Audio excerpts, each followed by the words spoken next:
Do you mind? Do you mind? Pardon? I asked if you would mind. Mind what? Not sweeping. I'm sorry? Do you mind not sweeping? It's terribly distracting. Oh. Thank you. It's just that. Hmm? It's just that, well, I have to. You have to what? Sweep. I have to sweep. It's my job. If my boss saw me not sweeping, I don't think he'd be too happy. Well, it's a rather large park. I'm sure there are plenty of other places that need sweeping. Right. The thing is, Yes? he wants me to sweep here, specifically. If I went somewhere else and swept and he came looking for me and I wasn't here, if I was somewhere else, I don't think he'd like that. If he had to go looking for me, even if I was sweeping. I see. I could try and sweep more quietly. Maybe that would help if I was more quiet about it. Maybe. Really, you won't even notice I'm doing it.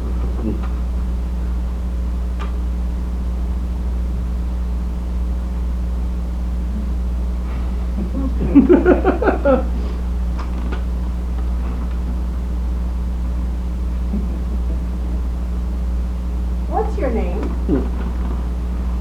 My name? Yes. I'm Claude. It's nice to meet you, Claude. I'm Helen. Oh, it's nice to meet you too. Excuse me?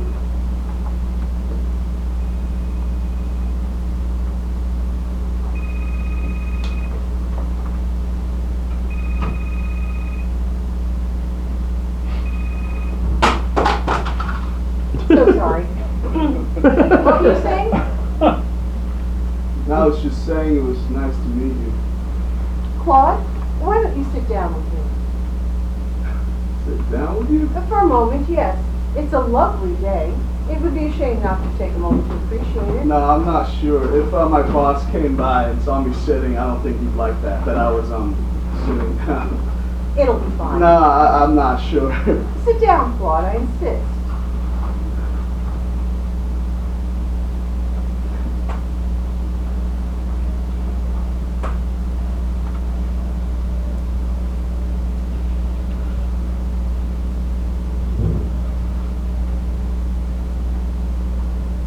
You're right.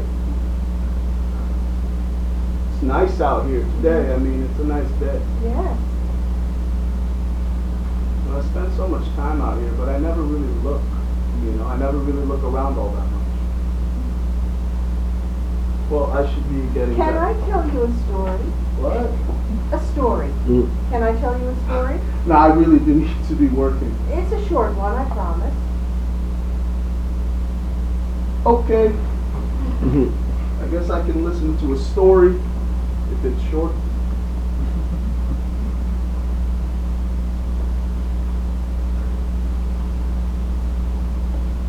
What's the story?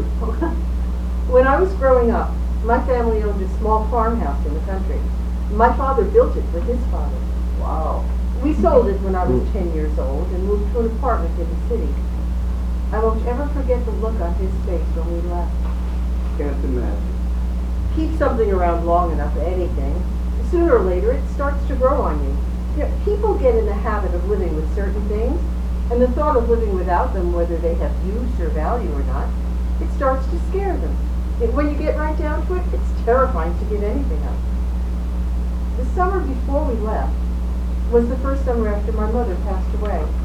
My father was fighting tooth and nail with the bank to try to keep them from foreclosing on our home, a fight he was losing. He started drinking to cope, so as often as I could, I'd find any excuse to get out of the house, exploring the woods behind our fields for hours and hours. Let's see. It was hot. It's so hot that the colors seemed different, but maybe that's just memory. This golden brown hue to everything, heat rising from the ground in long waves.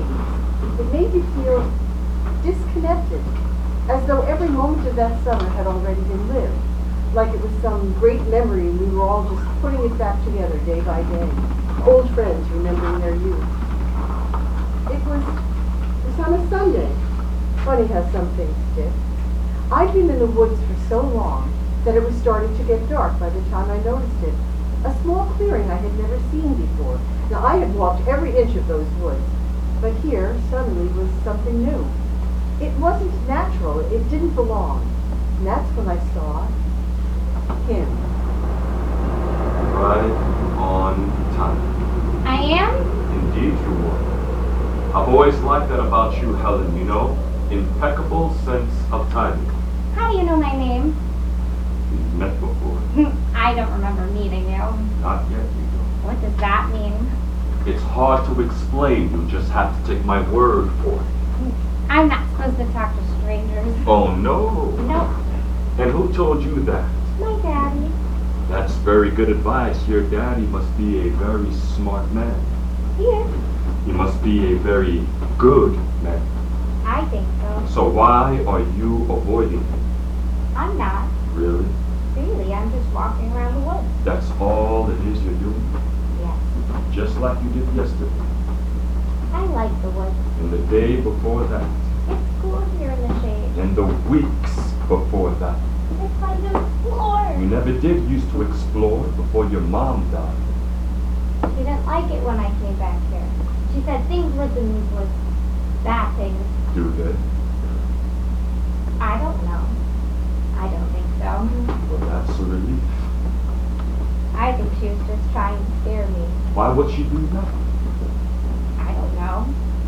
I think she was worried. Worried I might trip and fall or get stung by a wasp or something. She was worried about you, so she lied to you. Not lie.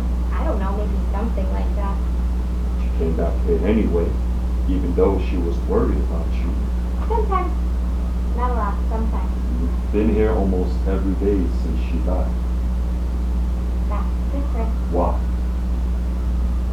because she's gone. So, So she doesn't have to worry. Worry about me coming back here. She doesn't have to worry about that anymore. you know, she used to come back here in these woods sometimes. Your mother. Before she met your daddy when she was about your age. She did. She lived right over there. I didn't know that. She would have told you. She could have when she got older. I guess I'll never know. I guess not. I guess I've heard all that she's had to say. I guess you have. I miss her. I know you do. There are times when I get mad at her for dying. Sometimes I get really mad. But most of the time I just miss her. You'll see her again. That's what everyone says. The preacher at the funeral, that's what he said. That I'd see her again in heaven with Jesus and all the saints and angels and stuff. That she's looking down on me right now. You don't believe that? I don't know. My dad's been sad a lot since she died. Angry too, but not angry the way that I get angry. It's different. Scary. Sometimes. You and your mother have a lot in common, you know that? Everyone always said how much I looked like her. You know, when she used to come out to these woods, when she was your age, it was because of her dad. Really? She was scared of him. She would drink a lot. And then he'd help her. You know what I mean? I think so. She hid as best she could. Sometimes in the house, sometimes out in these woods. Sometimes she'd get away and sometimes she would. What would happen if he found her? I think you know that.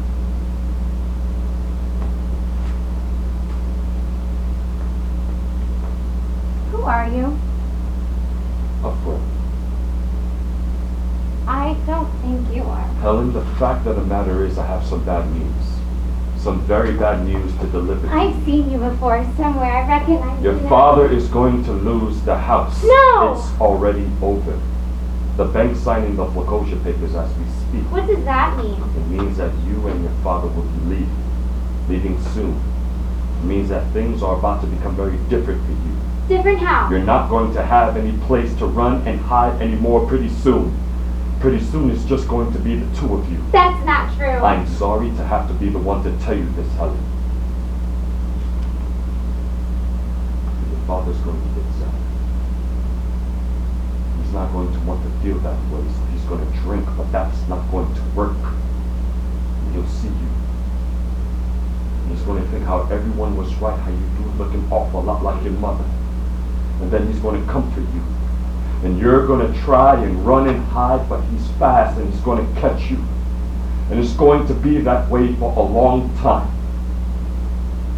So I offer you this. A chance to avoid it all. All of the hard times. All of the discomfort that is coming your way. Come with me. You can skip it. All of it. Every terrible moment. I can't tell you for sure what's going to lie ahead for you, but I can promise you it won't be bad. That's really the best I can offer you. You're a liar! I wish I was. I wish that none of what I said was true, but I'm afraid for your sake it is. I don't believe you. Believe whatever you'd like. If you don't come with me, though, you find out very soon just how honest I was being. You're wrong. My father's a good man. I'm going home. That's your final decision? Yes.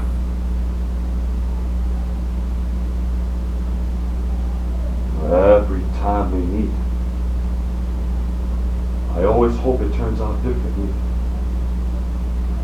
I wish you luck, Helen. And oh, Helen, a couple of blocks south from where you'll be moving, there's a park. On summer days when it's hot and windy, if you close your eyes, it'll almost feel like you're back here. Goodbye.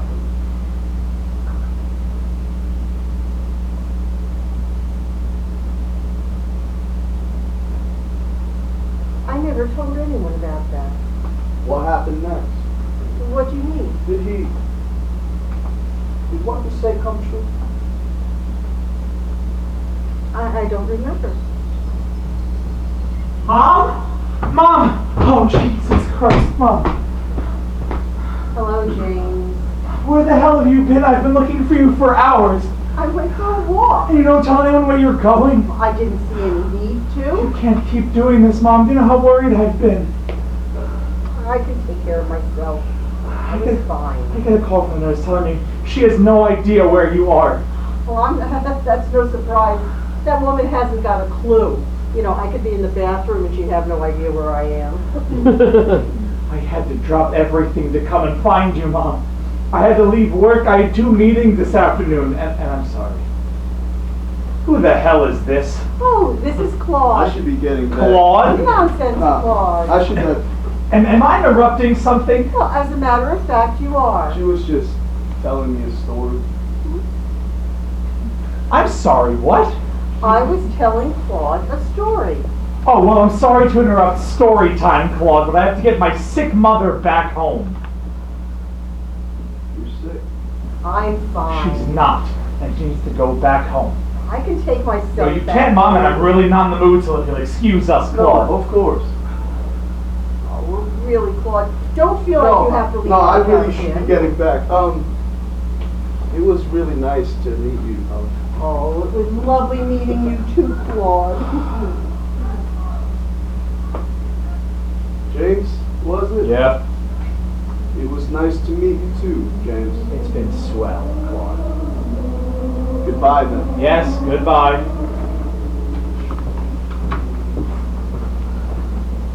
What in the hell was that, Mom? Well, that was incredibly rude. Oh, I'm That sorry if I was. wasn't cordial towards your new friend, Claude, but I've just spent the entire day running around town looking for you. So you'll forgive me if I'm a little bit less than cheerful at the moment. Now let's go. No, thank you. Mom, please, I'm really not in the mood. Well, I can see that, but I'm still not going back with you. You're absolutely coming back with me. I can take care of myself. No, you can't. You know, I'd appreciate it if you would remember who it was that raised you before you start throwing around accusations of enfeeblement. I'm not calling you feeble. You most certainly are. I'm calling not me purposefully feeble. calling you feeble. Jesus. I'm a grown woman. I know that. I don't need your help. That's debatable. Or that nurse. Fine.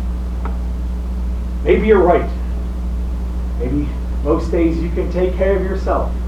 Maybe most days you don't need me, or that nurse, or anybody else for that matter. But some days you do. Some days you get lost and confused, and I know you don't like to hear it, but it's true. And I can't be on call to come and find you at the drop of a hat, Mom. I wish I could, really I do, but it just isn't possible. You have to start getting used to the idea of giving up certain luxuries. Both of us do. I don't need looking after. But you do. You don't realize how serious this is.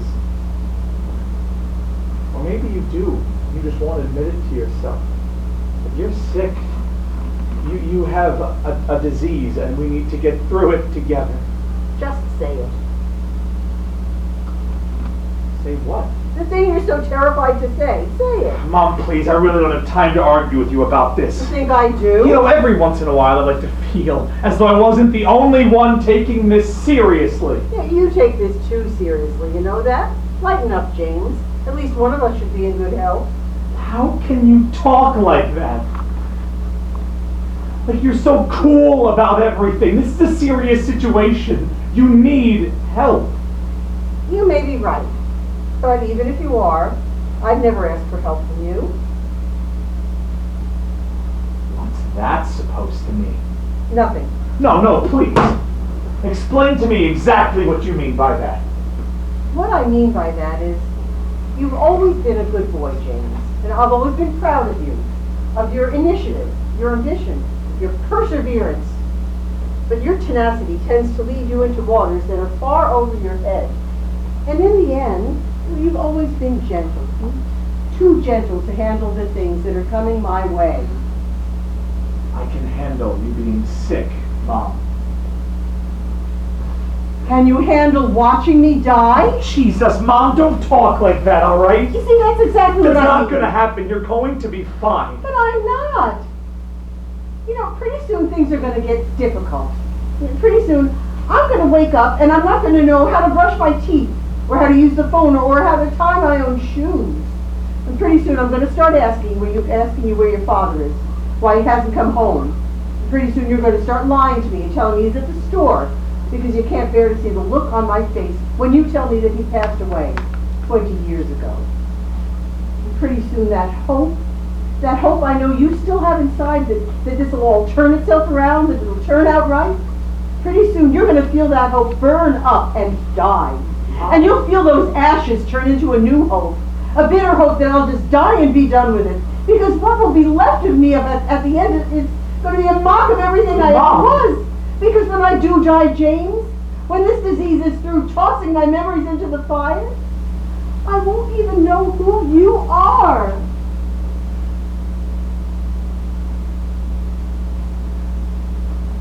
Stop.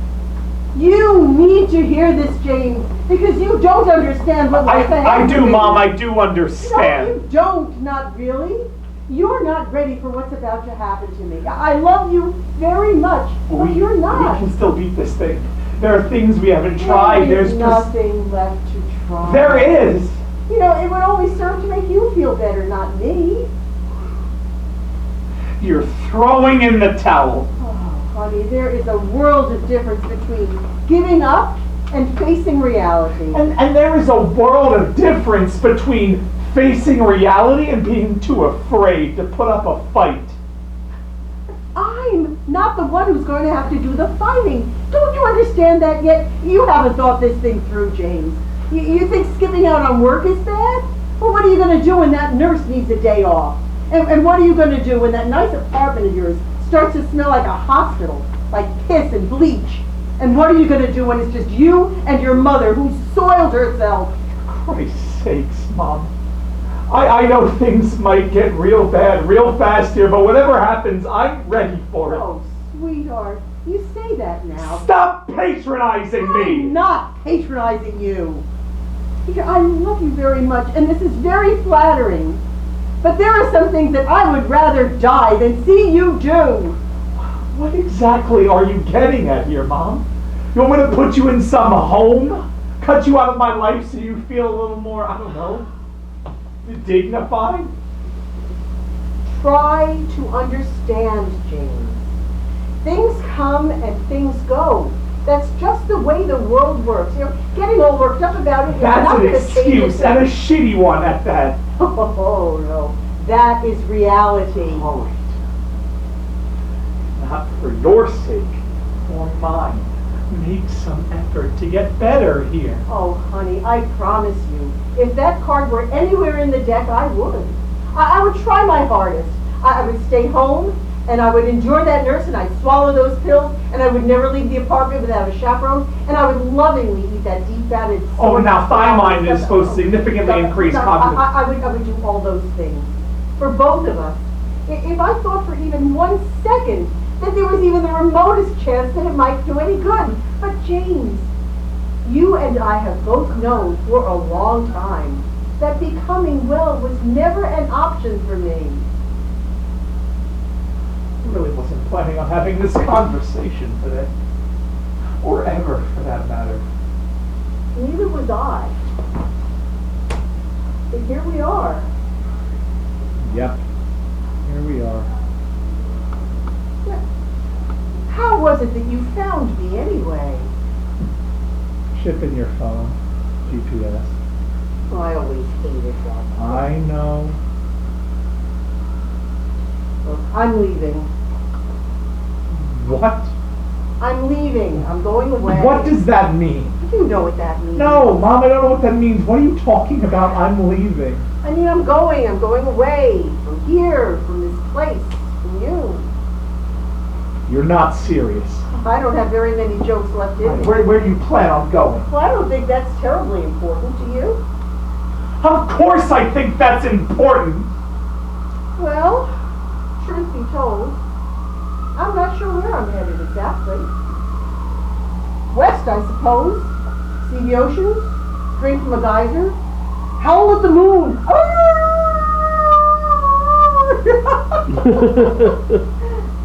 Oh, the only thing that should matter to you is that I'll be gone. But you're sick. You can't just wander off. I very much can and am going to. Who's going to take care of you? Who's going to watch over you while you're on this vision quest of yours? I'll take care of myself, thank you. And when things get worse, what then? Well, I suppose when things get really bad, it won't much matter to me what happens, will it? And would you stop being so casual about all of this? You know, all things considered, I think I'm making the best possible choice here, for both of us. So what, I'm just supposed to watch you walk off into the sunset and cheer you on from behind? When were you planning on telling me all of this? I left you a letter in the apartment. You were planning on laying all of this on me via letter? Well, I knew if I told you in person you'd try to stop me. And I've always been much more articulate when I have a chance to write things out. You should read it when you get back. I was really very proud of it. It was the lesser of two evils.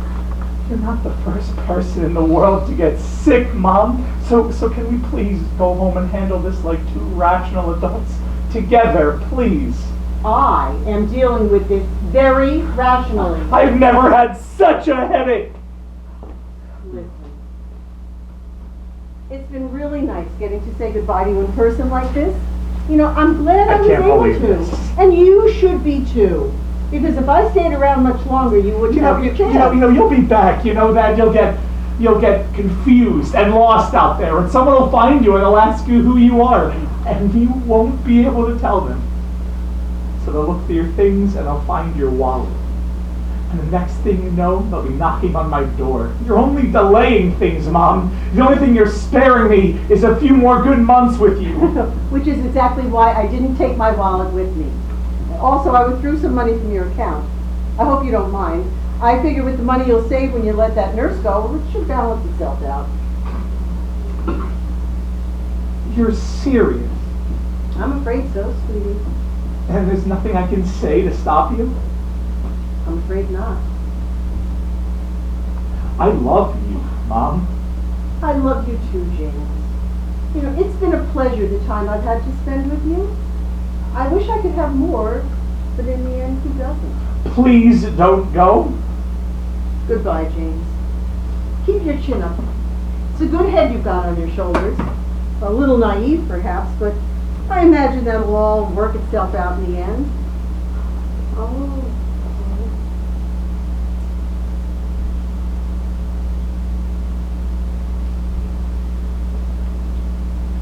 Here. Dad's watch? I thought you'd like to have it. I meant to leave it with the letter, but I guess I just forgot. Mom? Goodbye.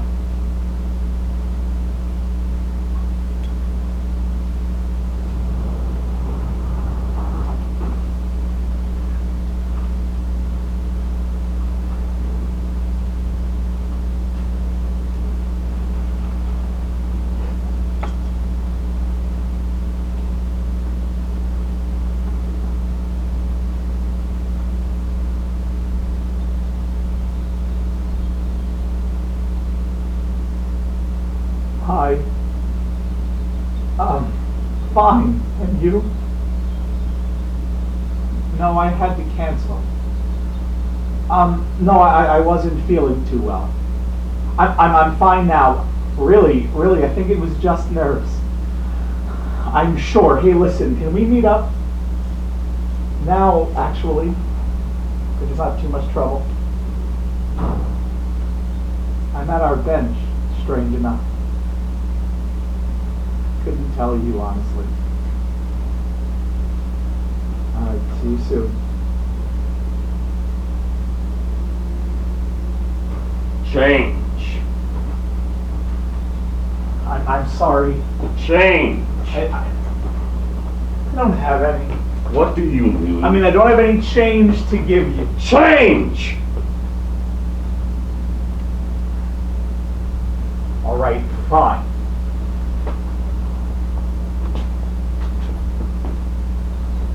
That's literally all I have. Change! You just threw away all of my change. I don't have anything left to give There's you. always something left to give. What?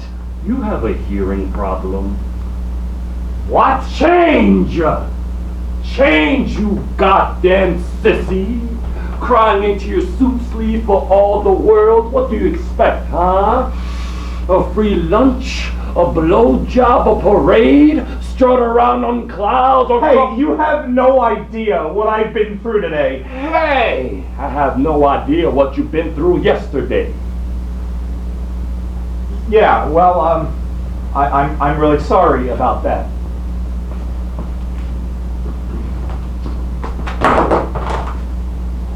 What the fuck is the matter with you? Listen. What? Don't you hear that? No, I don't hear anything except the birds and the wind and your nonsensical ramblings. So please, leave me alone. Not on the outside. Not on the outside. On the inside. I'm done with this. Oh my God! Oh my God! Get the fuck off me! Oh my God! What do you want? Inside. Inside blood is pumping and adrenaline is flowing through your heart, down your legs, up your arms, in your chest. Your eyes are dilating, your breath is becoming rapid, and all those little hairs are beginning to stand erect. Feel them? Like little soldiers.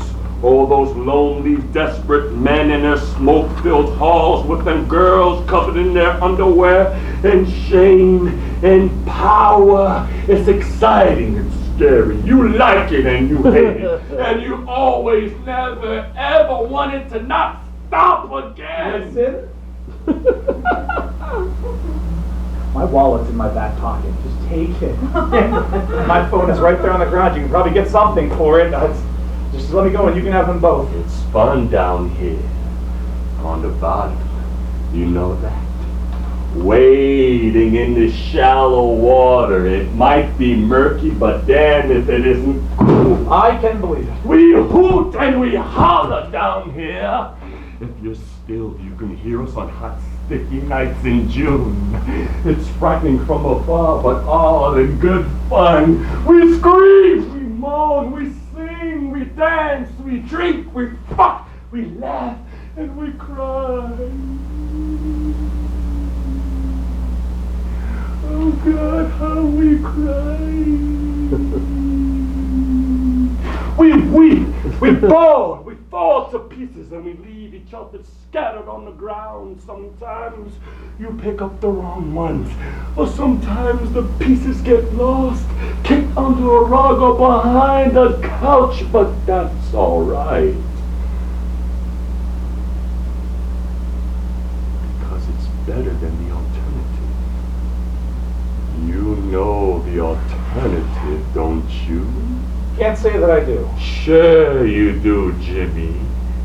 You just think long about it. You just take the time and think real long and hard. How do you know my name? I know where to look. Where's that? In the motion of your hand, it's like a tick. It's burned onto the back of your eyes. It's stained on your teeth and tongue like coffee. You can smell it. Copper and iron. There's even a couple of them still rattling in your ear from when an old lover whispered it to you so sweetly and softly. Jimmy. Jimmy. Souvenirs from a vacation you can even hardly remember anymore. Those can get affected, you know. Who are you? What's the alternative, Jimmy? Who are you? What's the alternative, Jimmy? Say it loud. You know the truth, and it is I good. don't. From the top of the mountain. There's nothing. Oh. Sing it. Oh, sing it so sweet. Oh.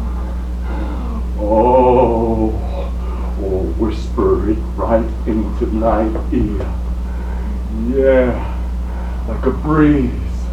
Oh, please, whatever you do, just say it. I can't bear it any longer. I don't. You do. I can't. You can. Please. No, Jimmy. I don't want to. No, Jimmy. The studio audience is waiting. All eyes on you. It's too much. I can't see. I can't. No, Jimmy. Gone! Gone, left, etched in stone, no more final. The die has been cast, the river has been crossed, the train is leaving and you aren't on it. So wave goodbye and sear the image of all your friends smiling as they leave, because that's all you get. And damn it, you should be thankful you even got that. No more, not a moss abandoned, left behind, tossed aside for something bigger and better with more features and faster loading time. It's not me, it's you. So don't call me, don't text me, don't write me, don't remember me from time to time with fondness. I don't want to hear your voice in my head. I don't want to see your face when I sleep, so I'm leaving and you're staying, and that's just the way it's gonna be. Followed, always followed with goodbye. And all the while the sun rises in the west and sets in the east, round and round and round and round, and the world is so kind, because even though it spins at 1,030 miles per hour, it still it's not holds good, you not close. good at all. It doesn't Not let good, you but fall. bad. So bad. Oh, Jimmy, everything sticks to you like fly paper. So much shame, so much pain, so many damn memories stuck all over your worn and bruised body. You can see them from miles away, being dragged like body bags, worn like some medals of valor from some terrible, hopeless war. Just keeps moving, and there's no time to collect yourself, catch your breath, no time to gather what you've dropped, no time to heal, no time to mourn, no time to say goodbye, no time to burn the dead or welcome the living. We just keep getting pushed along, and if you stumble, you get trampled, crushed by all the ones behind, just dying to get an inch ahead. It's not fair. They will tell you life's not fair. Yeah? Well, that's a really fucking shitty excuse. It's a lie the people on the top floor tell themselves when they tuck themselves in at night. You try to find someone to grab onto. But all you end up doing is dragging them down with you. Sink or swim. The fact of the matter is you can only tread water for so long. And the water's cold. Water is cold. And in the night, I'm haunted. in that cold, solitary, endless night, You lay down and you beg for someone. You want to run out in the street and grab a stranger, anybody. grab somebody by the shirt and shake them, beg them. No. Demand. Fucking demand. Demand that they explain to you exactly what you're supposed to do. Where to go? You know something I don't. I know you do. Spit it out. Spray it. Spill your guts. Tell me now or I'll... I don't know what I'll do. But please. Please. Just at least hold on to me. Cling to me. Hold on for dear life. Grab me close and don't let me go all through the night. Wrap your arms around me. At least we'll go down together. It has to be better that way, right? I know you feel it too. If you're the least bit aware, you must, you have to. Look around. I can help. You can? Yes. Thank God. It won't come cheap. Anything. Your watch. Yeah, I don't have a watch. Sure you do.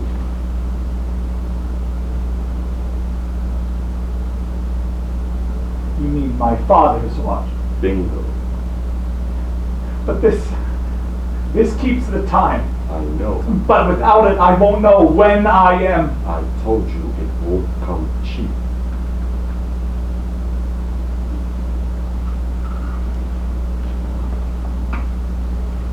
Of course.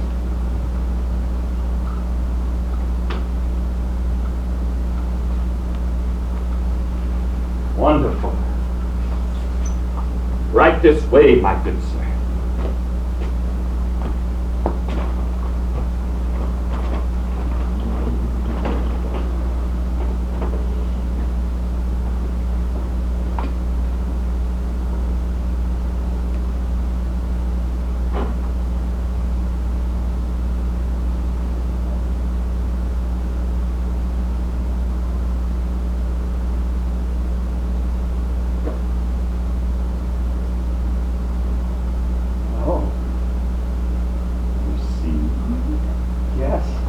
Yes, I see.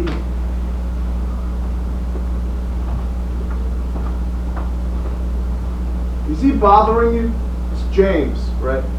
I'm sorry, sir, but I'm gonna have to ask you to keep it moving. What'd you say to me, you little maggot? I asked if you could please move along. Move along. You want me to move along? Yeah, if it's not too much, I'd appreciate it if you could be on your way. I know you know that. I know you very well, very well. You do? Oh, yes. I know all about you. I know all about people like you. I know how you move. I know what you think you should want. I know what you think you should need. But more importantly, I know what you actually need. What's that?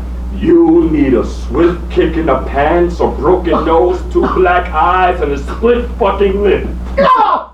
You No! need to taste the iron in your blood and feel it running down your face. You need to rip off all your clothes and go running naked in the dark.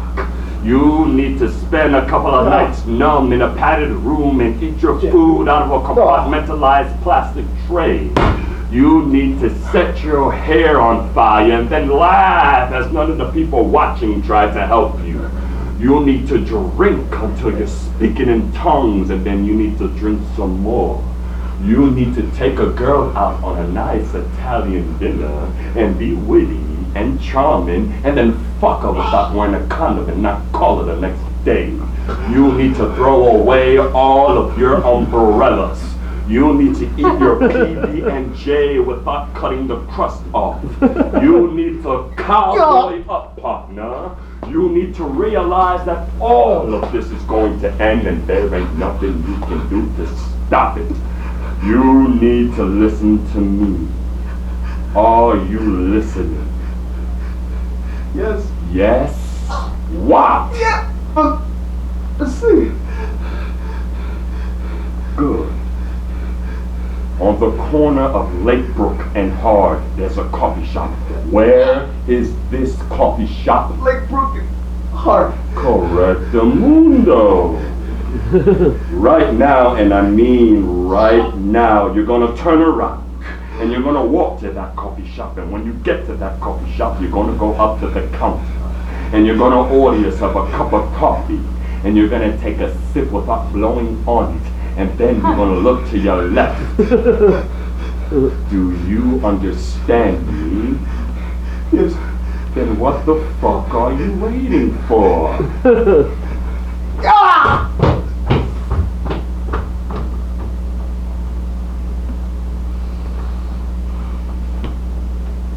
A pleasure doing business with you, Jimmy.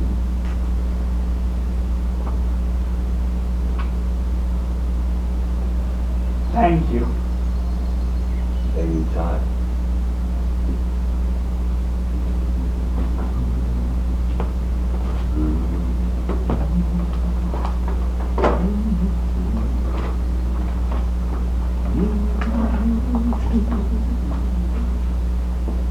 James! James! Whoa! Oh. Oh. Hi. Hi. What? Is this a surprise? Yeah. Yeah. So? What's the occasion? I'm sorry, what? You told me to come running. Here I am. Oh, yeah. Are you feeling under the weather still? No. No, I'm fine. Just a little tired. I know. Days like these have a way of wearing you out. All that sun, and the shade and shadows off the leaves. Kind of a dreamy feeling.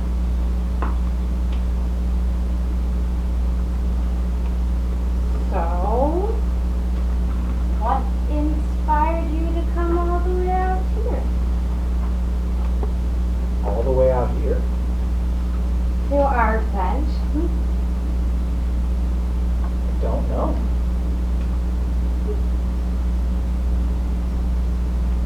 So are we gonna talk or should I get my book out? No, we're gonna talk.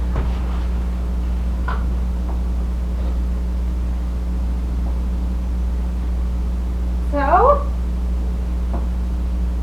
What do you want to talk about?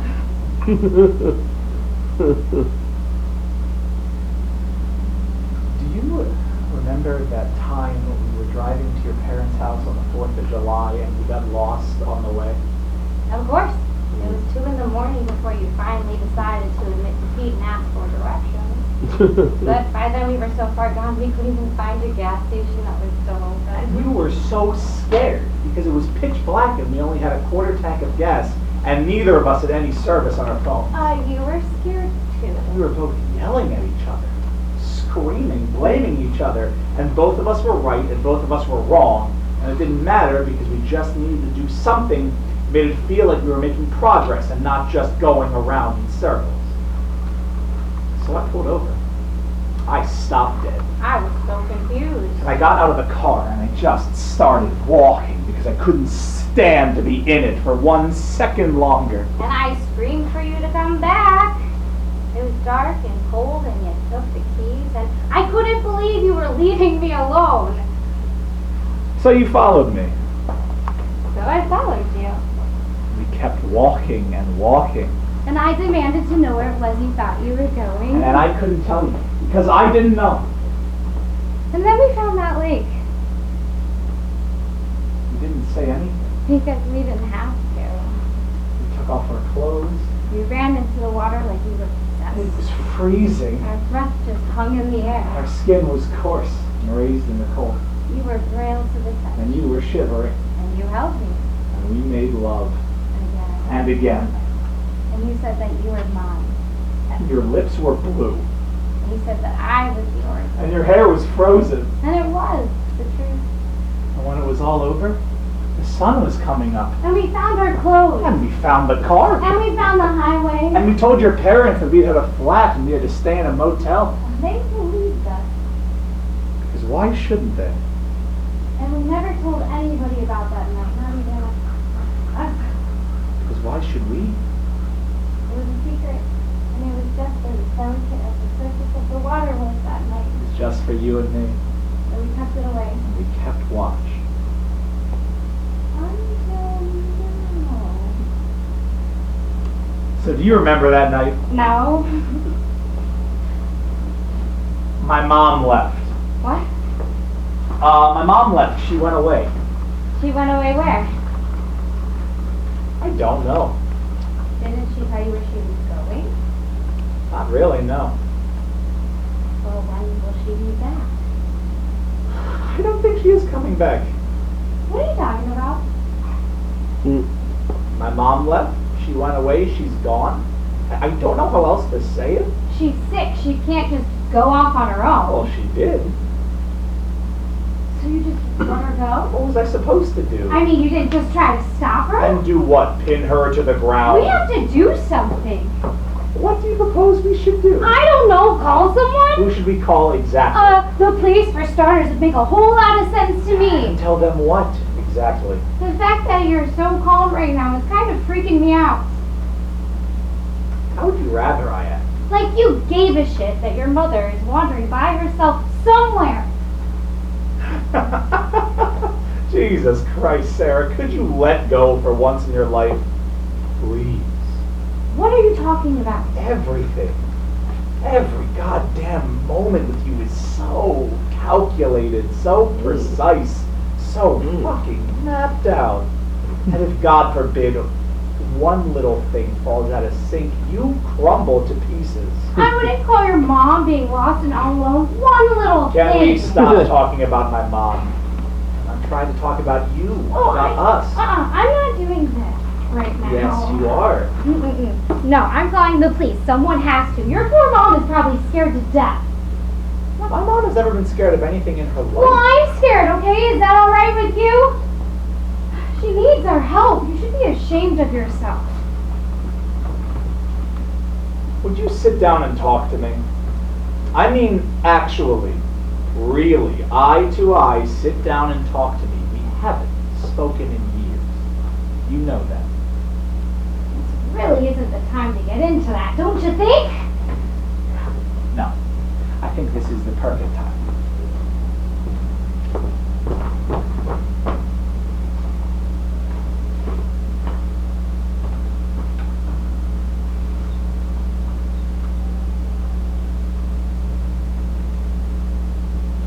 We had no idea what we were doing. We were kids playing house.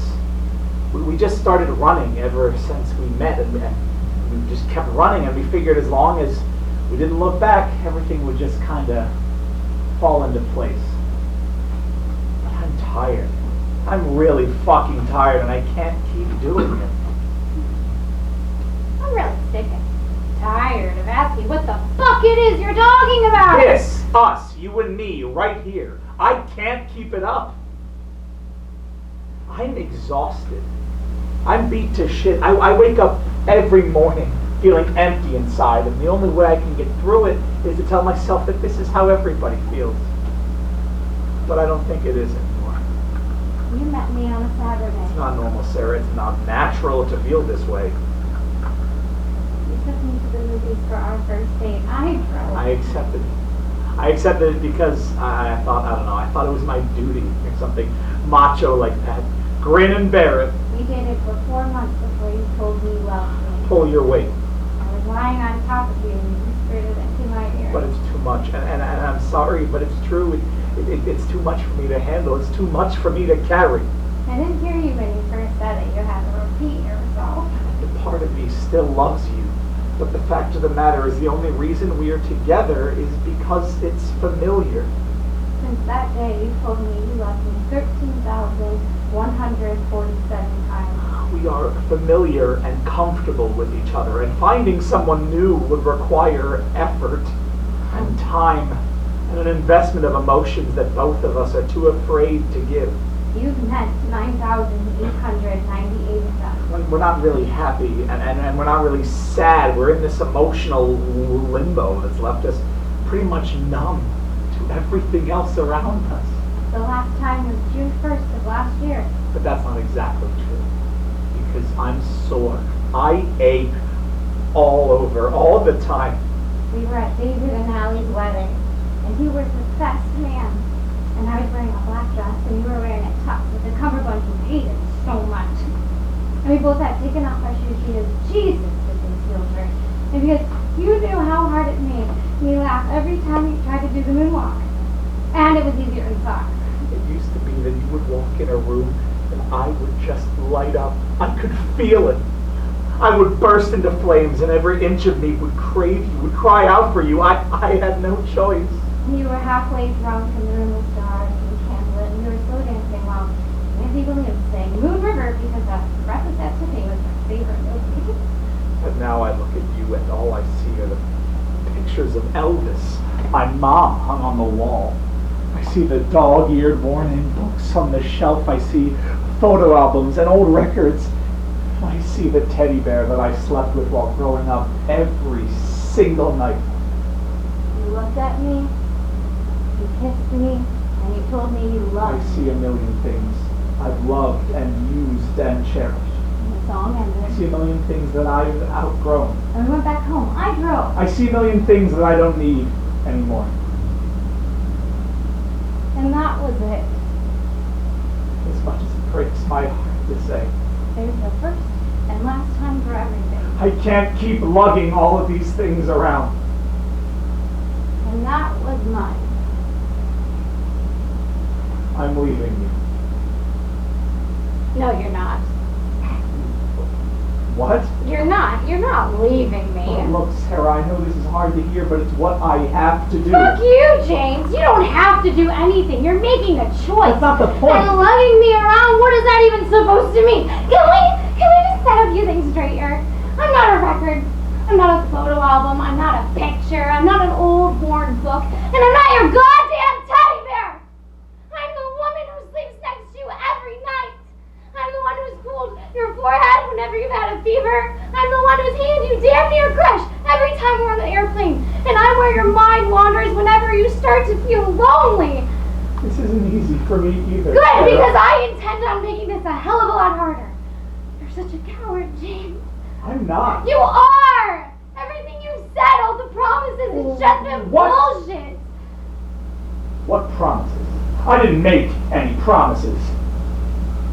Every time you've reached out for me, every time you've brushed the hair out of my eyes, every time you've run your fingers down my back, every time you've kissed me with your eyes closed, every time you've reached for something on the top shelf, every single time you fucked me, and every time you whispered my name, you've made a promise. These things, these motions, they have weight, they have significance, whether you mean for them to or not. And if you leave right now, you're telling me that all those moments were lies. They weren't lies. And that's exactly what I'm hoping. I meant all of those things. When I did... No, not if you're walking away. That's not fair. Look, what's fair? You've held me crying and I've watched you sleep too many times for this to be a fair fight. What do you want from me? If you go, then all those moments, they lose value. They depreciate. They become cheap knockoffs that anyone can buy the street. You'll ruin What do everything. you want from I me? want it back! All of it! All of that wasted time!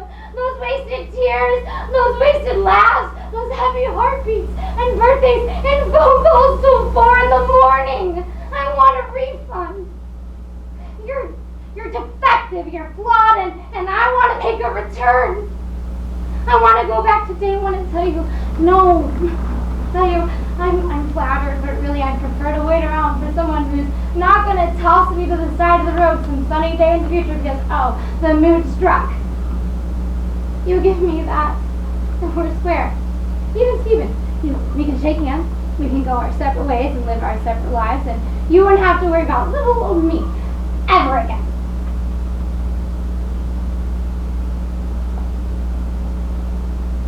What am I supposed You're to supposed say to tell me whether or not you can give me what I want. You know I can't. Well then, I guess I don't want anything from you, James. Congratulations. Looks like you're free to go and it didn't cost you a dime. Do you think you're the first person I've loved? Do you think you're the first person I've kissed? Did you really think you'd be the last?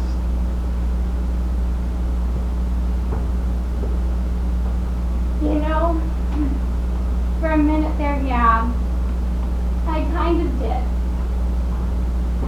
Hey, we can still be friends. Let you keep a foot in the door. What's that supposed to mean? Keep the lines of communication open. No. I mean, we can be friends, be friendly, talk from time to time. Meet the daylight and get coffee while we both make small talk and while we keep each other from checking as we check the time. Would you meet me halfway, You're not Sarah? stupid, James, so don't say stupid things. Ugh. No matter what happens, no matter how much time goes by, you and me will always talk this way. It's all we know. It's how we move around each other.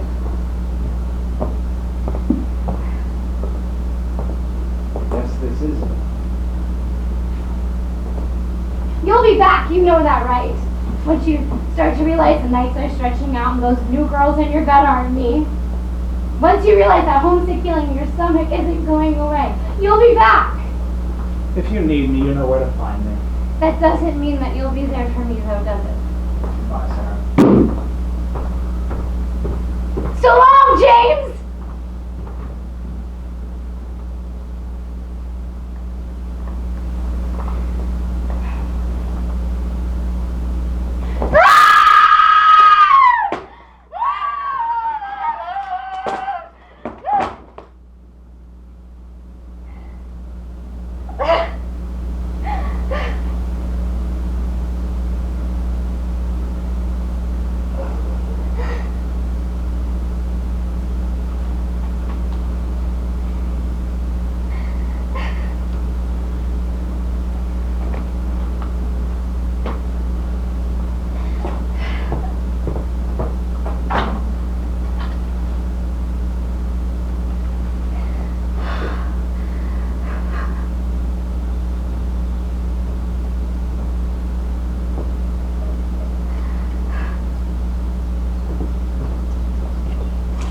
Excuse me.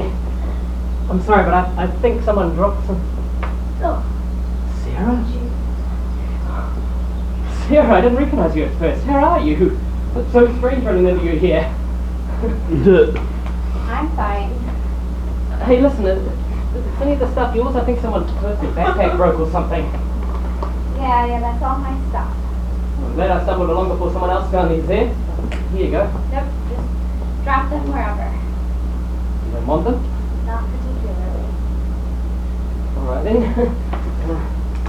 Spring cleaning or something? Something like that. Only in the summer, right? Yep. Is everything alright with you, Sarah? Yeah, I'm fine, like I said.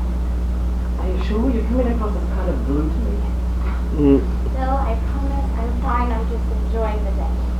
Because, you know, if there was something wrong, you could tell me about it. I mean, I wouldn't mind listening. There's nothing wrong, but it's nice of you to offer. I mean, you wouldn't be, imposing or anything. You could just tell me what it is on your mind. Really, I'd like to hear about it. If there was something wrong, I'd pick you up on your offer, but I'm feeling just fine. I mean, All I'm saying is that I tend to be pretty good at gauging where people are emotionally, and if someone were to ask me, I'd say that you've been having a rough day. no, I'm good. Really. Are you sure? Yes, I'm very sure. Really, though, I do have a sixth sense about these kinds of things. I'm sure you do. It must be a bit off today. Uncanny, and really, you do seem like you're a bit down. Bill, listen, I'm feeling fine, all right? Just drop it, please. Your mouth is saying one thing. Fine! I'm sorry. Yes, you're right.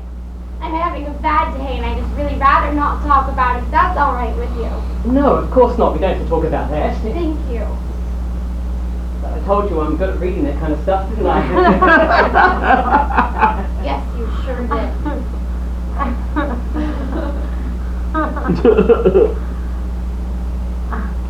Oh, God.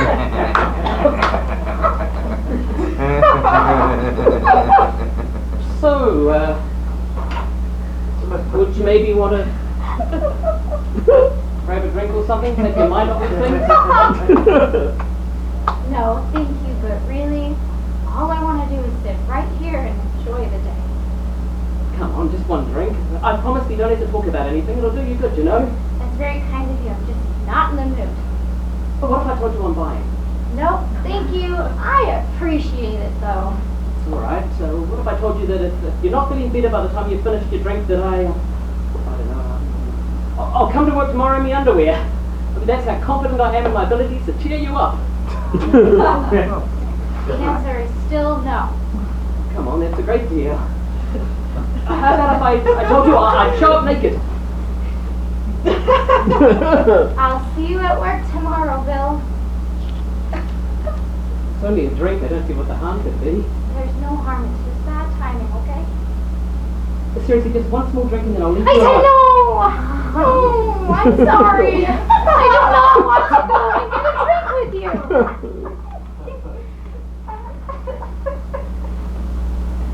If I'd just been dumped, I would sure appreciate it if someone offered to buy me a drink. Maybe that's just leave it. What did you just say? All I'm saying is that if someone I was in love with had decided to toss me aside and leave me crying on a bench, I would really welcome the idea of getting a drink with someone. Especially if the someone who was offering the drink was someone like me, someone that cares about you. What the fuck are you talking about, Bill? How do you know all of that? Were you watching me? Oh, no, I wasn't watching you. I was just taking a walk through the park and I heard some raised voices, so I came over to make sure that everything was all right. And who should I find but you? I mean, of all the people, such a small world, right? Well, anyway, I just wanted to make sure that you were okay. But when you came over, you acted like you didn't know I was here. I didn't want you to feel self-conscious, just trying to be tactful, that's all. This whole thing is weird, Bill. Oh, and get this. When you were throwing all that stuff out of your purse, your compact hit me right in the head. I mean, have you ever heard of something like that? You're right on the top of my head. Boink! Isn't that funny, Sarah? I was throwing all that stuff into the woods. And at me, as it turned out. Why were you in the woods, Bill? I already told you, I was keeping an eye on things, making sure you were safe. No, I don't like this. Well, I mean, somebody has to make sure you're safe. You're really special to me, you know that? I have to go. I thought you said you wanted to stay here and enjoy the rest of the day. Didn't you say that? I changed my mind. I mean, I heard you say that. I'm sure I did. I really do listen to things you say. I want you to know that. Yes, you're right. I did say that, but I changed my mind. You should stay for just a little bit longer. It's so nice out after all. You don't want to waste it being all cooped up inside. No, I think I'm gonna go. I'll see you, Bill. Really though, Sarah, I think you should stay. God. I feel like there's so much we could talk about, and it really is just lovely out here, don't you think? Get out of my way, Bill. But it'd be better if you stayed. No, I'm asking you very nicely, Sarah. Don't you hear how nicely I'm asking you? I mean it. Move out of my way. You're really starting to piss me off. Ow! Bill, you're hurting me. Let go of my arm. I really think that you should sit back down. I feel that I'm being more than patient with you here. I feel like you should know how patient that I'm being. Fucking let go of my arm. If you don't let go, I'm gonna start screaming. You got it? That really would not be a good idea for you. Stop struggling. Sarah, if you don't stop struggling, I'm going to have to to hurt you again, do you understand? Good. See how easy that was?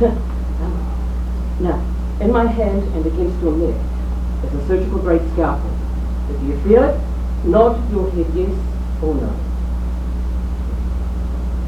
Now pay very close attention to what I'm about to tell you. Are you listening?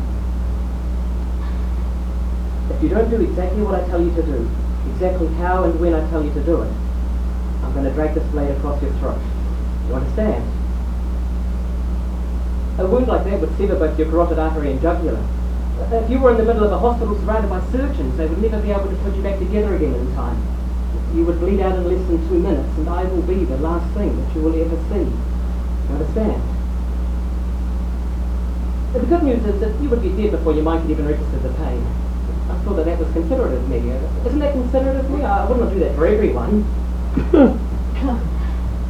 So what's going to happen now is that the two of us are going to walk over and take a seat right next to each other on that bench. Once we've sat down, I'm going to put the scalpel away, and the two of us are going to continue to sit right there, and we're going to enjoy the rest of the day like you had originally planned. Understand? It really is lovely out here, and it'll be a shame to waste it. There's a part of me that's glad you turned down my invitation to have a drink. As much as it disappointed me at the time, it's sincerely days like these go to waste, don't you think? You think you like the two of us, you know that? It makes me feel like I can really talk to you, like I can really be myself around you. It's a really good feeling, Sarah, you know? I know you don't feel the same way about me, but I really think that you could. I really think that, Sarah. I believe that. I'm getting ahead of myself, just diving into things, and you poor thing, your feet must be killing you. Let's sit down.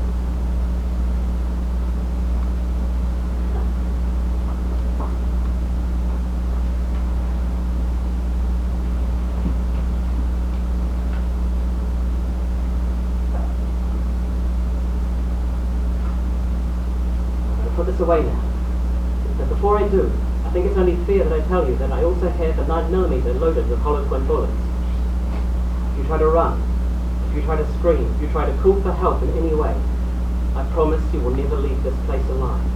Are we clear? Good. I'm going to put the scalpel away now. Ready?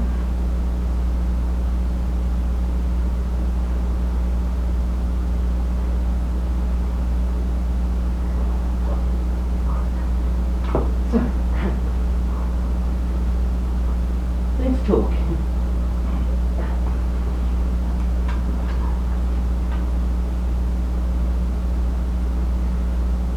What do you want to talk about? You know, it's funny, I prefer bad things over good ones. Does that sound strange? Oh, I think that sounds strange. Oh, what I mean is, when you're in the middle of something good, you're always haunted by the knowledge that sooner or later it's going to end. A nice dinner, a kiss, a friend, a lover, all of those things, they all go away eventually. You wake up from a dream and you try to get back to sleep to reclaim it, and it breaks your heart because you never can. Or you wake up from a nightmare and you get down on your knees and you thank God that it wasn't true, wasn't real. Sooner or later, everything goes away. The happiest moments in my life are the ones right before I leave hell.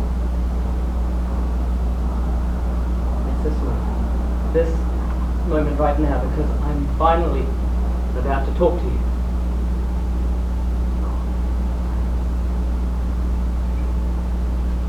The first thing I'd like to talk about is why you wouldn't go and get a drink with me.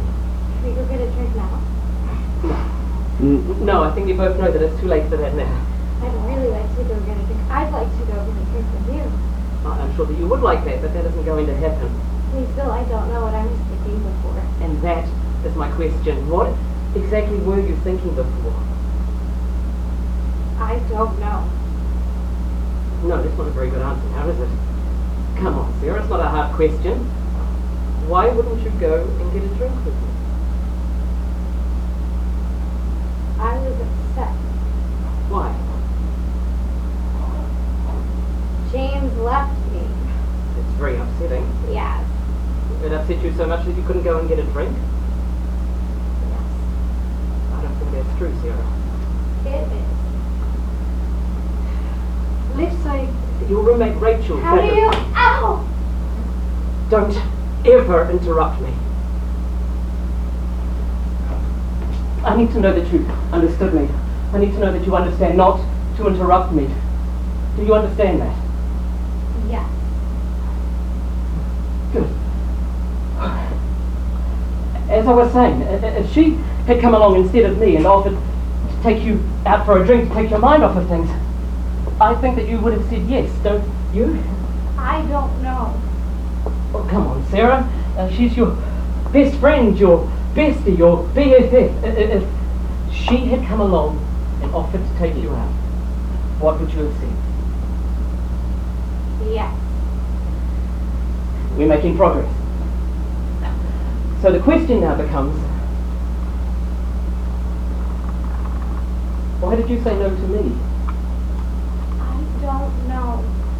I think you do. I just wasn't in the mood. But you would have been in the mood if it had been someone else. You just said that. No, I don't know why. I just didn't feel like it. Why didn't you feel like it? Because I don't know you that well. And why don't you know me that well? Because we don't talk at work. And why don't we talk at Because work? I avoid you. And why do you avoid Because me? I don't enjoy your company. And why don't you enjoy my Because you company? frighten me. Why do I frighten Because you? you're strange. You're odd, off, weird, not put together right. You talk to yourself and mumble things that no one can hear. The rest of us, we spend our time putting you together like a puzzle. We use the pictures on your desk and the little bits of food you leave behind at lunch like clues. And it gives us this outline, this shape of someone that none of us know and none of us can figure out. Hear what we talk about when we run out of things to talk about. Once we burn through the weekend, the weather, and the boss, it always turns to Jesus. Did you see what the freak Bill decided to wear today? Or did you smell what Bill was eating? I can't even be in the same room. And sometimes you leave me here. Guys, leave him alone. He's eccentric as all. And we never do. We never ever do, Bill. We never will. We can't. Because in the end, you save us. You save us from silence. I don't want that role. It's yours. It's lonely. It's necessary. And what role do you have? What do you mean? If that's my role, then what's yours exactly? What kind of a hand were you dealt if that one's mine? I really don't know. You know what? Part of me almost believes that. It's the truth. If it wasn't, we would no longer be having this conversation. You're pathetic, you know that? Do you understand it? Do you understand how pathetic you are? What are you talking about? Jesus, you really have no idea, do you? Not even the slightest clue. It's unbelievable to me, girls like you. You can never truly grasp just how beautiful you are. The kind of havoc that just your very presence causes. The way you look, it's offensive. I'm offended by it, by you. Things like you shouldn't exist, not really. Your myths, your legends and fairy tales. To see you walking around the office, to see you drinking a cup of coffee, see you, see me. It's terrifying. It's horrible. I look at you and I see the way that you move from place to place without even the slightest effort, without even a thought. You come up in a conversation and suddenly you are the conversation. You walk into a room and suddenly it becomes your room. We laugh at every joke you make and we do every favour you ask. We break ourselves in half for you. Just to believe that for a fraction of a second our name might have floated around inside your head. I look at you aside from desire, aside from lust. All I feel is anger. Anger that something so perfect would even dare to exist when there are people like me out there too. Anger that all seems to come so fucking easily to you. Anger that you don't remember our names or our stories when we cling so desperately to yours. Anger that we spend night after night turning the images we have of you over and over again in our minds, examining every detail, exhausting every story, but we know damn well you don't give us so much as a second thought. Anger because we know that we can never ever have you, and we know that we will always try!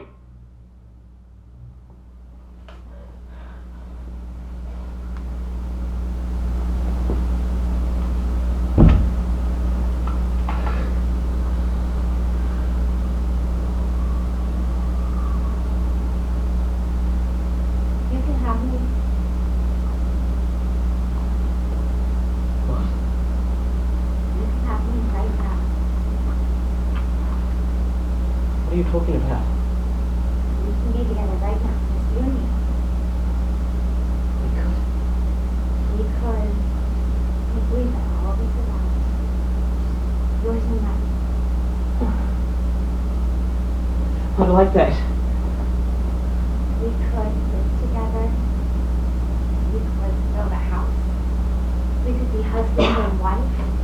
And we can go to work and I'll stay at home and I'll wait. Oh, and wait so patiently for you to come walking through our front door. I know you would. And we would have 2 dogs and a cat. We would talk about children. We would talk about mortgages. We would talk about promotions. And we would talk about the future. And I would get scared because you know that the future frightens me. I would hold you. And you would hold me. And tell me that I was being silly. And that I didn't have to worry about things like that. And I would laugh and roll my eyes because of course you're right. What was I ever thinking? And I'd fall asleep in your arms. And we would never have to dream again. Because with a life like ours, why would you need to? Just you and me. Forever. Forever. Don't fucking move. What are you I doing? said don't fucking move! No! Sarah, I don't understand. I find that hard to believe. Sarah, you said you told me I could hold you. You said things. You told me you would love me. I heard you say those things. I heard you say that. I listened to what you say! You know, I don't actually believe it, but you're stupider than you look. You don't say that. You don't say Say those it things. out, Bill! I don't like this game anymore. Look at me, Bill. Take a really good, honest look at me.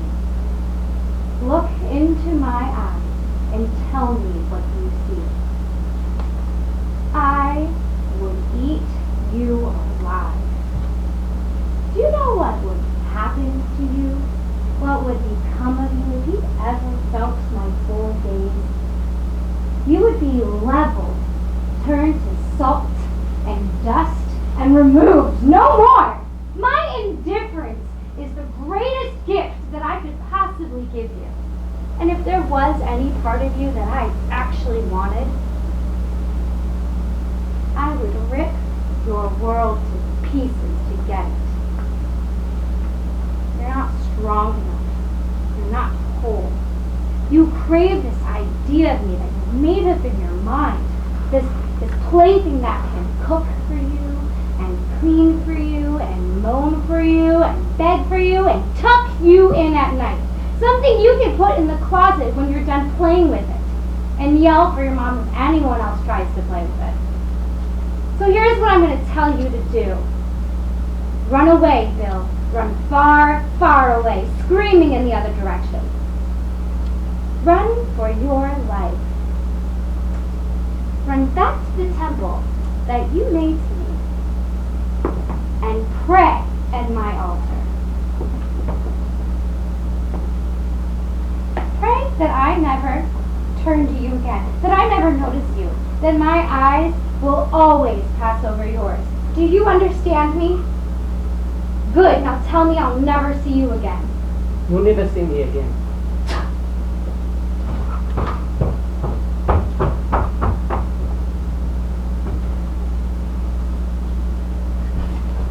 So I'll see you at work tomorrow, right, Sarah?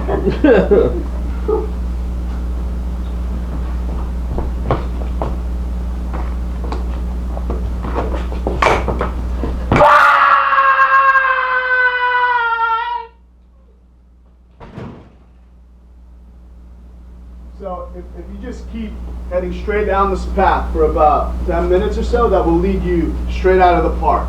Okay? This path here? Right, exactly. This path right here. You can't miss it. I've been here before. Well, it's a big park. It's easy to get lost. I still do sometimes. No, I've been here before. I mean, here. I recognize it. What's back that way? Back that way, that's the way we came. Does that way lead to there? No, that way leads to here. Not there. No, I mean, eventually, yes. Kind of. I see. Well, enjoy the rest of your trip. Okay, you too.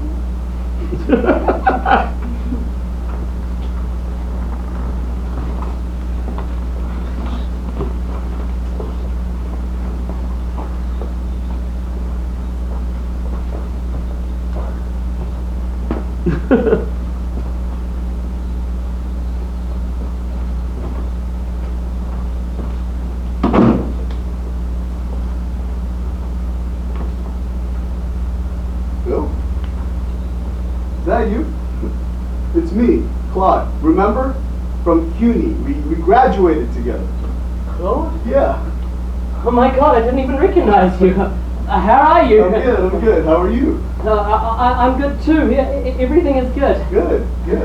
Yeah, so what have you been up to? You work here? Sure do. Been putting my degree in English to good use every day. Yeah, that. Yeah, I've been here a couple of years now. You liking it? It's not too bad. Can't complain. It pays the bills, you know what I mean? Yep, I know exactly what you mean. I mean, I can't say it's my dream job or anything, but with this economy, you gotta take what you can get, right? That's right. No time to be fooling around. These days, if you don't want to do the work, there's a million other guys behind you. Be glad to have it. Better believe it. I mean, I do have other hobbies, you know? This isn't all I do. I'm not some kind of loser. No, of course not. I didn't think Oh, so. I've been brewing my own beer in my basement, you know, so yeah, that keeps me pretty busy. Oh yeah, you do that? Yeah. I've heard about that. Huh. I've always wanted to give it a try myself. You should. You definitely should. I'll tell you, you've never had a beer taste so good as when you brew it yourself. Oh, I'll bet. I mean, you're gonna mess up at first. It's just a given, but once you figure out what you're doing, forget about it. Yeah, no, it sounds great. It's like hunting, you know? Like food just tastes better when you catch it yourself, and beer tastes better when you brew it yourself. No, it sounds great. I'm definitely going to give it a try. Oh, you should. I will. Yeah. Oh! You want to hear something funny? Sure. I ran into someone strange today. Who's that? I ran into the man who's going to kill me Where'd you find him? in this coffee shop downtown. I just ordered a black cup of coffee, which is strange because I'm usually a light and sweet kind of guy. And then I took a sip from it without blowing on it, which is strange because I usually wait for it to cool down before I even think about drinking from it. And it really burned my tongue. When I looked to my left, and there he was. He was reading a book at a table by himself, well dressed, with a bad haircut, used too much product. Never noticed him. Never once glanced up to see my eye. What's his name? Stephen, but he goes by Steve. He doesn't like to be called Stephen because that's what his mom and his dad and his teachers growing up called him when he had done something bad. How's it going to happen? 2 years, 8 months, 4 days, and 10 minutes from now. At almost the exact same time that we finish this conversation, I'll be walking to the bus from work. As I cross the street, I'll notice a penny lying heads up on the ground. I'll bend down and pick it up, thinking to myself, it's been a bad day. Hell, I could use a little luck. I'm not really thinking. I'm tired because it's been a long day and it's hot out. And I had a date the night before and I stayed out too late with her, debating or not whether I should make a move, but in the end I just chickened out. I don't notice that the crosswalk's already flashing red when I start to cross. I just follow the crowd and the crowd's moving forward, so I move forward too. I don't notice as I pick up a penny, taking a couple tries since I just cut my nose for the day, that Steve's car is barreling directly towards me. Steve will be driving south at 48 miles per hour. He's in a hurry because he lost track of time at work and he's supposed to meet his wife for a couples therapy across town in a half an hour. He missed the last one also because he lost track of time at work. Oddly enough, work habits aren't the real reason for the decay in the marriage. The real issue, although he doesn't consciously know this, is that the two of them have been together for over 10 years, and it's just now starting to dawn on Steve what his wife's infertility really means. Regardless, Steve believes the salvation that his relationship lies almost exclusively on him making this decision. To make matters worse, Steve's phone is ringing, and he's struggling to get it out of his pocket without taking off his seatbelt. Whichever one of you said, "He never sees me, I never see him." At that exact moment, that Steve's front license plate connects with the side of my head just above my right ear, I'll be reading the year on the coin, 1976, and thinking about our country's bicentennial. The hit to my head knocks me to my side, and the force of impact causes me to bounce up into the undercarriage. I'm dragged for about 10 feet along the asphalt before I become entangled. He drives another 5 feet before his foot even touches the brake. 22 minutes later, a helicopter flies what's left of me to the hospital. I'm admitted with a fractured cranium, shattered femur and pelvis, 12 broken and 2 bruised ribs, collapsed lung, dislocated shoulder. Most of the skin on my back as well as my left arm have been ripped off, along with my left ear. One of the paramedics ends up finding that though. My nose, most of my left eye have been torn off too. I'm hemorrhaging severely internally. Surprisingly, my right leg is more or less intact. In spite of the doctor's best, albeit unenthusiastic efforts, really though, I'm declared dead 5 minutes after my arrival. Steve suffers no physical injuries from the accident. Emotionally, spiritually, and mentally, though, it's hurt him almost as badly as it's hurt me. He's indicted and arraigned of involuntary manslaughter. He pleads guilty and serves 18 months of a 3-year sentence. I will never shake his hand. I will never know his name. And aside from that offhand glance I gave to him at the coffee shop this morning, I'll never see his face. At least you were able to see him once, though. That's something. That's what I thought. The one nice bit of news is that the incident leads directly to the salvation of this otherwise doomed marriage. That's nice, then.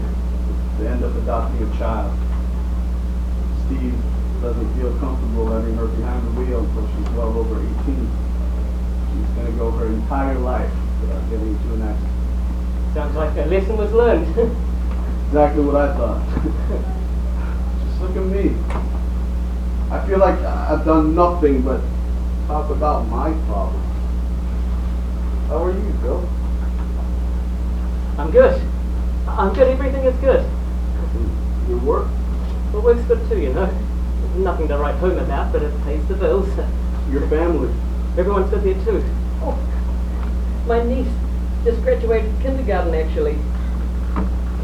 Oh, good for her. Yeah, we're all very proud. Can't believe how fast she's growing up. You know, where does the time go, you know? Tell me about it. And your love life. Are there any ladies making your heart flutter these days? Actually, there is this one. Yeah? Well, tell me about her.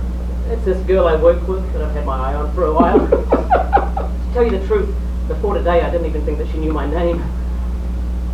But I finally worked up the courage to talk to her. Good for you, Bill. How'd it go? Well, it went really, really well. I don't know, Claude, I don't want to sound too sentimental, but honestly, I really think that she could be the one. Really? Yeah, just talking with her today, the way we connected, the way we seemed to think alike, it just all flowed, you know? There was just this energy, this vibe. I don't know, I don't want to jump the gun or jinx myself or anything, but I felt like we really hit it off. Well, if you feel that way, then you should just go for it. I mean, you never know. What if she really is the one? What if that's your future wife you talked to today? Think about how upset you'd be if you didn't at least take a chance. You think so? I know so. You have to be up front with her and really tell her how you feel. Don't hold back. At least then, things don't go the way you wanted. You did everything you could. You only go around once, right? Yeah, that's a really good point.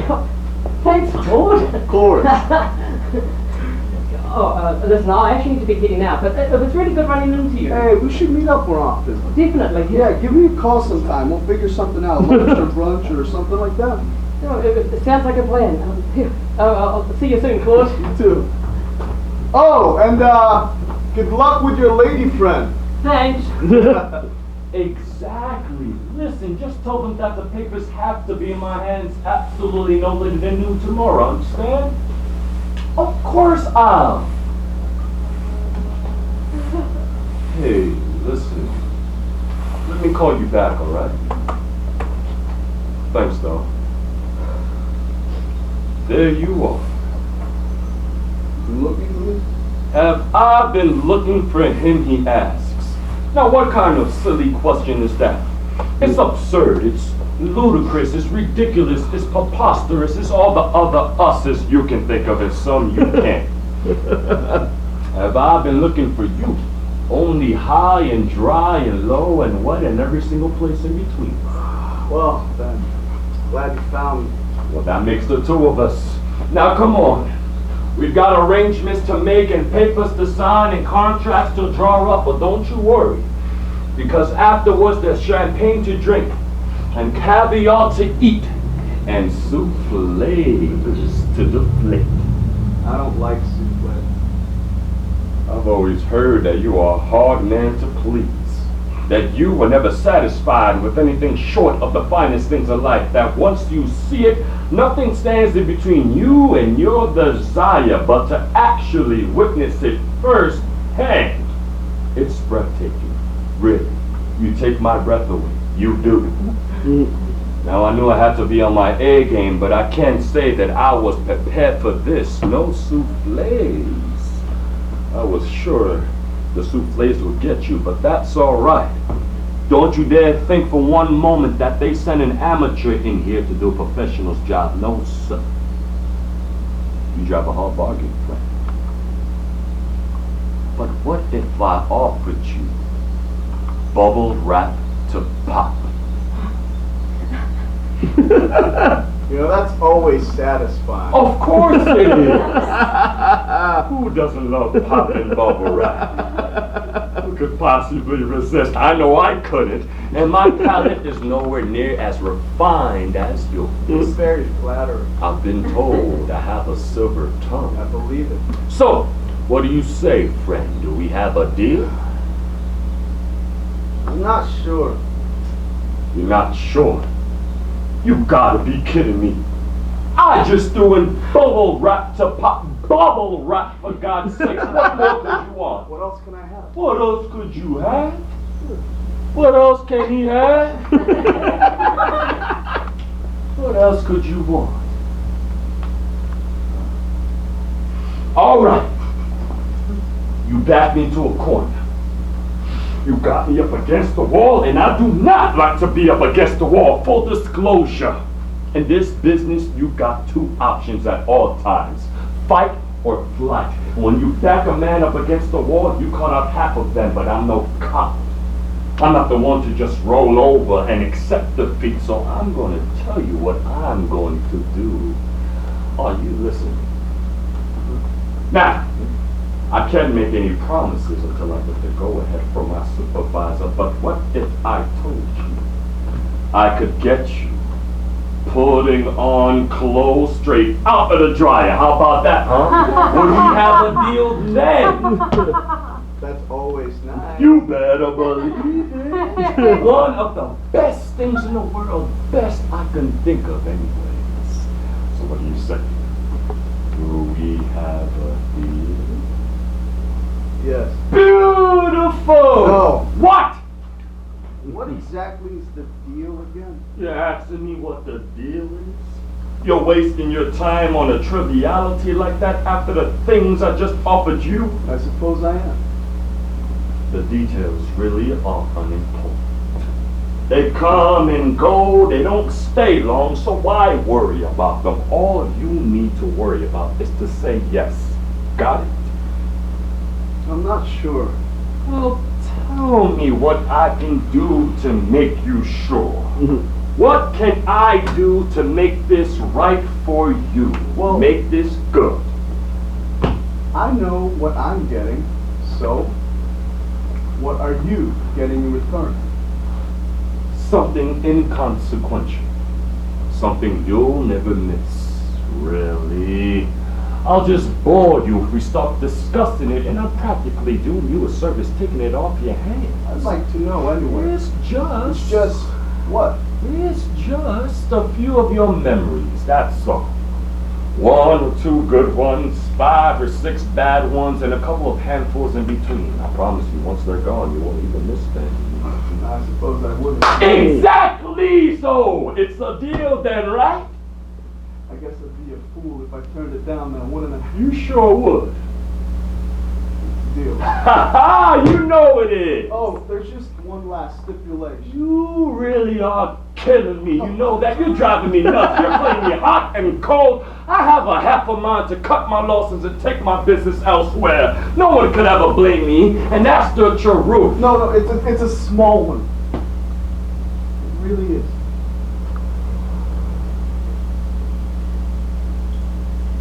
All right. Fine. Lay it on. But I'm down to my last thread. I really am. I'm telling you. Well, just that earlier today, there was this homeless man, and he grabbed me and told me some things. I was just wondering if that could be one of the memories you take. I really don't like it. It doesn't fit right with the rest. It sticks out. It causes friction. It chafes, and I'd like it gone. Please. A homeless man. Yes. Earlier today. Yes. What did he tell you? Go to a coffee shop. What did you see? The man that's going to kill you? Where were his eyes? Who's? The homeless man, when he was talking to you, where were his eyes? On mine. The entire time? He didn't take them off of you. He didn't look around, not even once. You think real long about this. This is very important. You just take the time and think. No. No, he didn't look around at all. He had his eyes on mine the entire time. Ah! I knew it! This was too good to be true. You know, something inside told me that this was too good to be true, and you should always listen to that voice when it speaks up. I knew I'd be wasting my time today. Why? What's wrong? You're tainted, corrupted, polluted. It's inside of you, and it's starting to spread. I knew that there was something off when I started walking over here, but I couldn't put my finger on what. It's clear now, though. If I got into you early, I could have salvaged 1 or 2, but by now that memory has spread to all of us. It's oil in the water, baby. Pity. We could have made one hell of a deal. They would have told stories about me back home. So, you can't take this memory away? Oh, no, I can't. I'm just afraid it's not lucrative. Not worth my time, not worth my effort, and I'm good at what I do. And when you're good at what you do, you never do for free, you know? They're worthless to me now. They're all worthless to me. I'm sorry, Charlie. That's just the way the cookie crumbles sometimes. I understand. It's a shame. Telling me.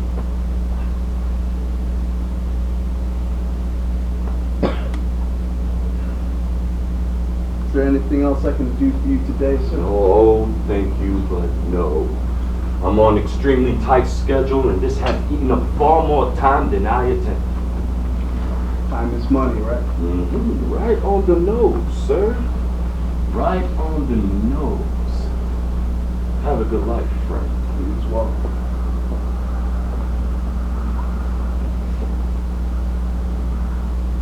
You know, I have to ask.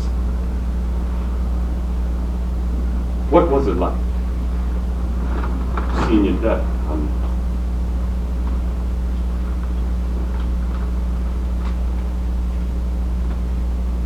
fine, exciting, surprisingly mundane. I see.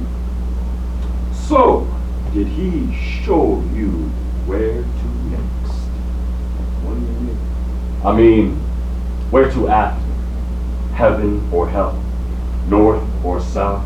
Hot or cold? Up or down? Aruba or Antarctica? Something delicious, something scary, or something in between? Do you really want to know? I'm on the edge of my seat.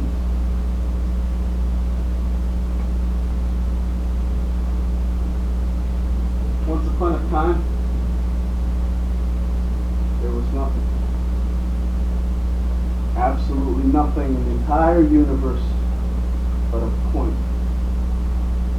a dot, singularity. Something without a single dimension, something impossible, something unimaginable. And then this great, huge, universe-shattering, mind-bending, logic-defying bang happened. And that point exploded. And all light, all heat, all matter, all radiation, all everything began to expand outward from that point. And it's been expanding and expanding and expanding. And since that moment, atoms are bonded with atoms to form molecules, which link together to form elements. And sooner or later, they've amassed and gave birth to the stars, which grew and grew and grew and exploded. And planets were formed, and moons were formed, and moons orbited planets, and the earth was made, and the earth was red hot, and then it cooled. Then life began, and life evolved, and life grew, and the dinosaurs came, and the dinosaurs went, and the mammals took over, and the mammals evolved some more, and they've been evolving since. Until one day, along came my mom and dad. And another day, along came you. And since I was born, the universe has expanded. And after I die, the universe will keep expanding. Until one day, a long, long time from now, the universe will get sick of expanding and it'll stop. For a fraction of a millionth, of a billionth, of a trillionth, of a half of a heartbeat, it will stop everything. And the universe will begin to collapse, to retract, get shy, and yo-yo back in on itself. And get smaller and smaller and smaller, and finally whittle back down into that smallest point again. That impossible something that somehow manages to hold everything. Every little thing. All that we are, all that we know. Inside of it. And it'll explode. And the whole thing will just start right back over. And then what happens? And then it repeats. All of it. Everything. Forever. So you want to know what happens next? Here it is. The choices you're going to make are the choices you've already made. The choices you've already made are the choices you're going to keep on making over and over and over again. Everything you've already done is everything you're going to do, and everything you're going to do is everything you've already done before. All of those beautiful moments from your past that kill you to remember because they were so beautiful, you get to have those again. And all the terrible moments, well, you get to have those too. There's your heaven and hell. Right there. So, what I believe, you better try and make the right choices when you can. You better try and say the right words because I believe you're going to be saying those words for a very long time. This is all quite dizzying. I know. It's been fun too. Talking to you, I mean. You too. Hey, listen, I don't mean to be rude, but I wasn't kidding when I said that I was on a very tight schedule. No, please don't let me keep you.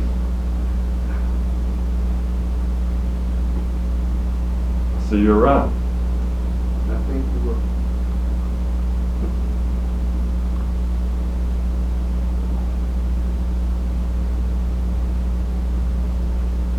Okay. For your trouble. No, you really don't have to. It's the least I can do. To help you keep things in order, keep them straight.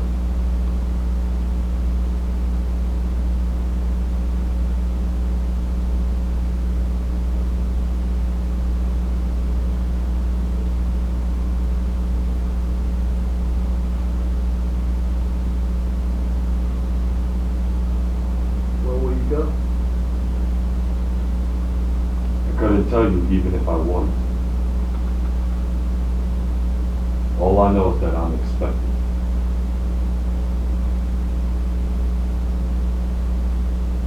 So long. So long to you too.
Do you mind? Do you mind? Pardon? I asked if you would mind. Mind what? Not sweeping. I'm sorry. Do you mind not sweeping? It's terribly distracting. Oh, Thank you.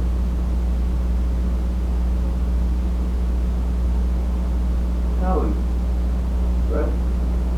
I'm sorry? Helen, your name is Helen, right?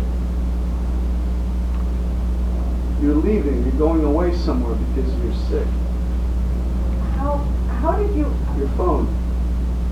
About to ring.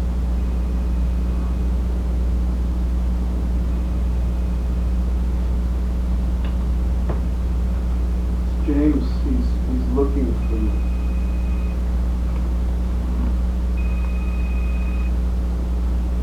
Throw it away. Come with me, Helen. You and me, right now. Before it all starts right back up again. Who are you? Come with me. Come with me, right now. I can't tell you for sure what lies I had for us, but I can promise you it won't be this. That's really the best I can offer you.